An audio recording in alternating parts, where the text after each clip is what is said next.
Here today to address you most especially on citizenship. We have had issues of citizenship. How does one get citizenship?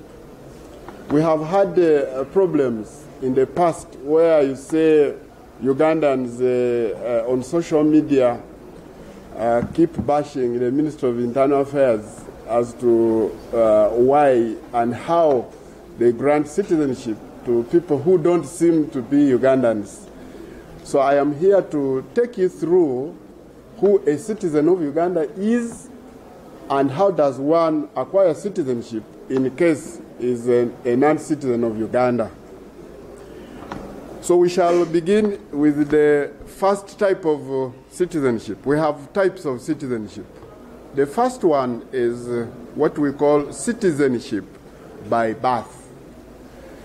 Article 10, citizenship by birth, that's Article 10 of the Constitution of Uganda. The following persons are citizens of Uganda by birth.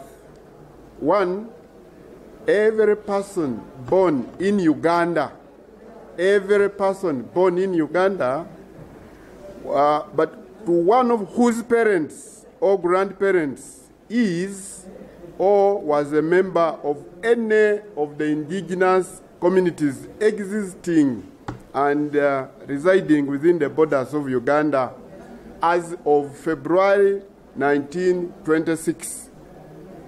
Why? 1926 is when they demarcated the boundaries.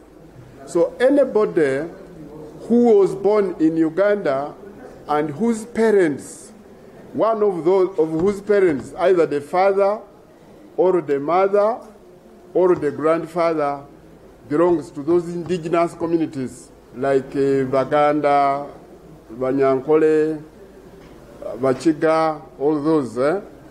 If you have parent, one of the two, even if your father, for instance, if your father is a Kenyan and your mother is a Ugandan, you become a citizen of Uganda. You qualify to be a citizen of Uganda because one of your parents is a citizen of Uganda. The second type of person to get this, every person born in or outside Uganda. If you are born outside Uganda, and one of whose parents or grandparents was at the time of birth of that person a citizen of Uganda. Even if you are born outside Uganda, but one of your parents or both of them are Ugandans, you will remain a Ugandan. Say, for example, you go to Kenya, you are born in Kenya, you are born in Rwanda, you are born in Tanzania, but if your parents or indeed one of them is a Ugandan, you qualify to become a citizen of Uganda. The second type of citizenship is citizenship by registration. Citizenship by registration is acquired in two ways.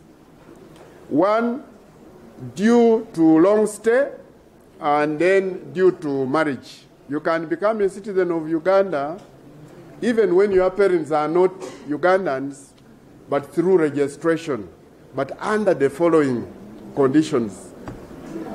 One, either due to long stay, you have stayed here for a period of not less than 10 years, either on worker permits, dependent passes, certificate of residence, and you have contributed to the socio-economic development of Uganda. You have lived here, worked here. Let's say you entered here and acquired a work permit, and you have been living and working in Uganda for a period not less than 10 years, you are free to apply to become a citizen of Uganda. Most often we see Ugandans saying, but how can an Indian hold a Ugandan passport? Well, it is possible if this person came here, lived here for 10 years legally, and has applied and approved to become a citizen of Uganda, and the application is done on our portal of www.visas.immigration.go.ug.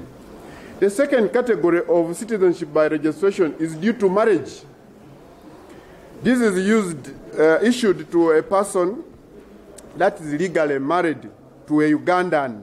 A person legally, you're a non-Ugandan, you come to Uganda and you marry a citizen of Uganda, either a man or woman, and that marriage has been existing for at least 5 years. You must have been married for 5 years.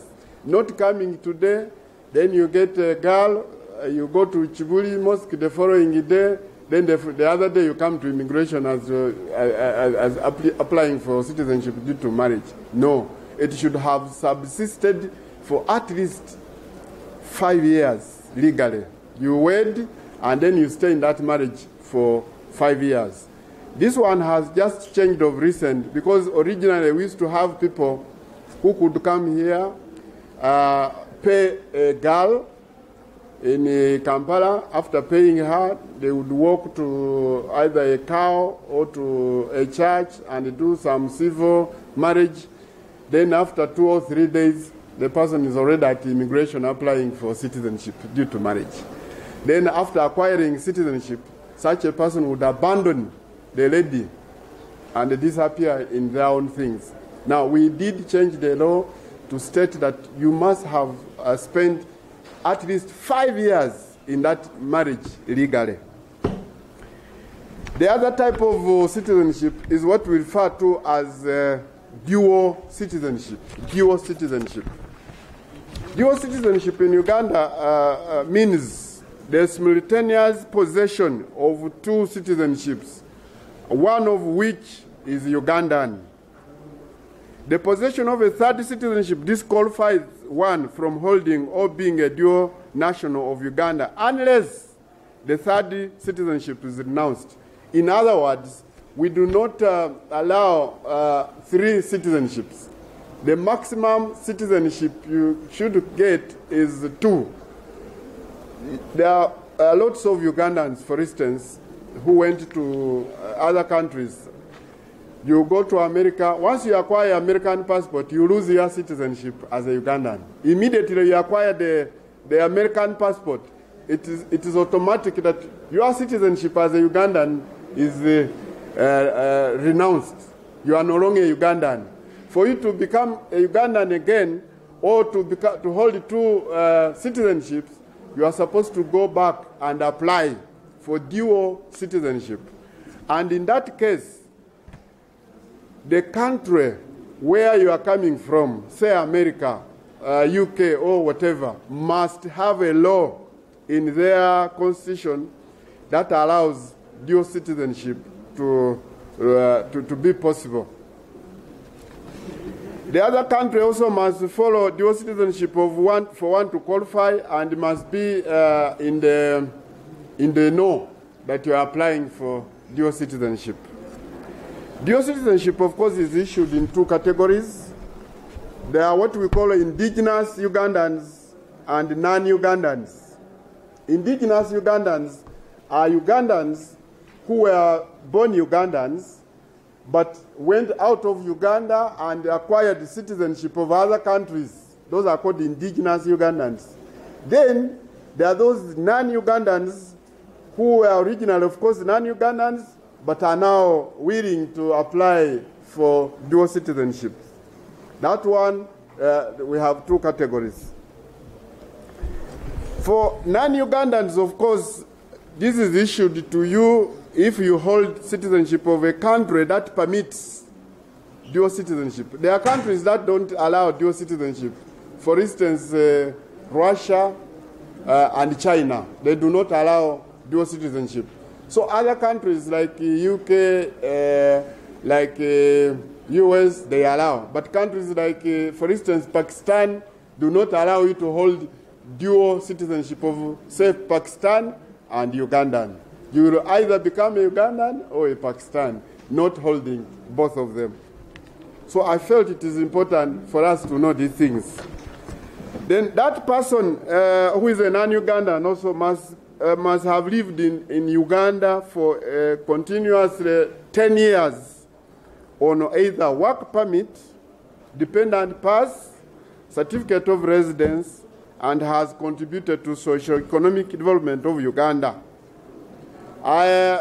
Work permit is a facility given to you by application.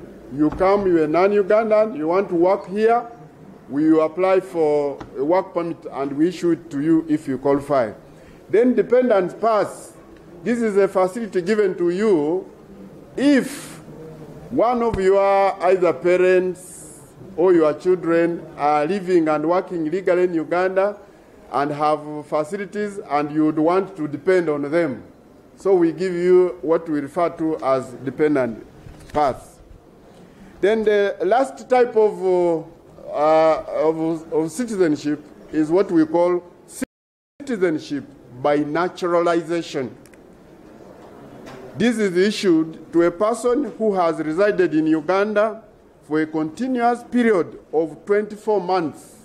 24 months, those are 2 years, immediately prior to the date of application.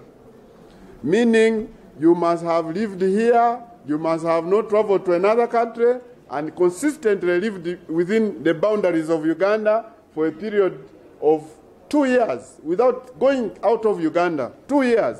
Then you qualify to apply for citizenship by naturalization. And that they have resided in Uganda for periods amounting to not less than 20 years. First, you must have stayed here and not traveled out of Uganda for 2 years. But also, you must have been living in Uganda for 20 years. There are Ugandans who come to us to apply for passports, and we tell them they don't qualify, and we ask them to naturalize, and they keep arguing with us. The issue is, if you are born in Uganda, for instance, and both of your parents are non-Ugandans, you are not a citizen of Uganda. It's not automatic. Our law is not like that of America. In America, the moment the lady becomes pregnant, for instance, and flies to U.S. and gives birth, even before landing in U.S., in the airspace of United States of America, that baby becomes a citizen of America. It is automatic. This law is not automatic. This is not automatic in Uganda's case. In Uganda, for as long as both your parents are not Ugandans, you are not a citizen of Uganda. And for you to acquire citizenship, you have got to apply for it.